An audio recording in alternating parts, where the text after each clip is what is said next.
region did. Now, medical insurance is another benefit. This is typically what everyone likes, their favorite benefit.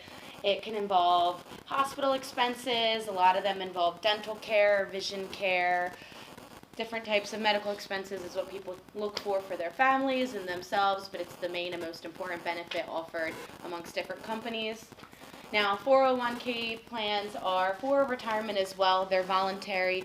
You can choose, we did talk about this earlier, but I did want to include it in here because it is important since we don't do the pension anymore. We're more with the 401k plans. What I like is that companies match based off of your paycheck. I do 20% of my paycheck goes to my 401k plan, and Geico matches it for me. Now, the Family Medical Leave Act, that one's pretty cool too. The only thing is this one, if you do tap into this, it's unpaid. So for instance, women who are typically pregnant or, family members get sick and you don't have vacation days to take off, you tap into your family medical pay. Paid time off, it varies from company to company. Some companies only have paid time off, and that includes your vacation, your sick pay, holiday pay, but you get paid for the time off that you take from work. Now, if your company doesn't offer paid time off, then your company typically does paid vacation, which is typically 14 or 15 days in the United States. It varies from company to company, again, how it's accrued and if it carries over. But typically it's 15 days, and that wouldn't include your sick time in certain companies, though. So the next topic would be, another benefit would be, I apologize, is tuition reimbursement and assistance. Now, this varies as well from companies. Geico offers certain classes, and they will pay for those classes as long as they fall with Geico, business requirements. But I'm also in the military, and the military actually covers my tuition in full. That doesn't include additional payments throughout the semester, but it only includes tuition. Cool ones, perks. So this is non-wage compensation. So for instance, there's some companies offer discounts for Fitbits.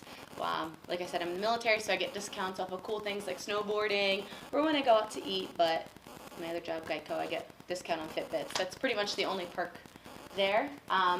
Overtime is awesome. That's a benefit. It's not guaranteed with all jobs. Now, it's when you work 40 hours a week. Sometimes you can receive additional pay.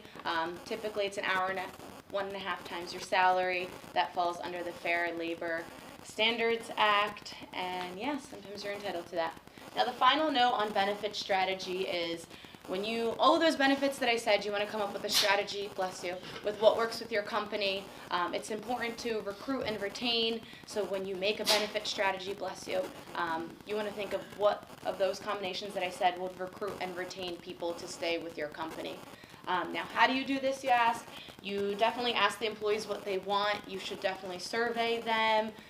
What do they care about? Do they want more pay and less benefits?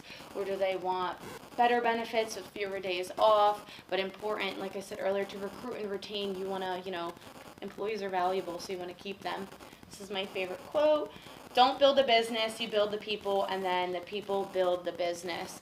Like I said, employees are assets to the company. You want to recruit and retain them. So please, if you're going to build a benefits plan, review the things that I said and pick which one works best for you. Work on the people instead of the company, and then the company will come together.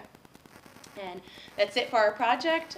The other group members didn't come, so thank you, Eric and Justin, and thank you, everyone, for paying attention to everything that's been said.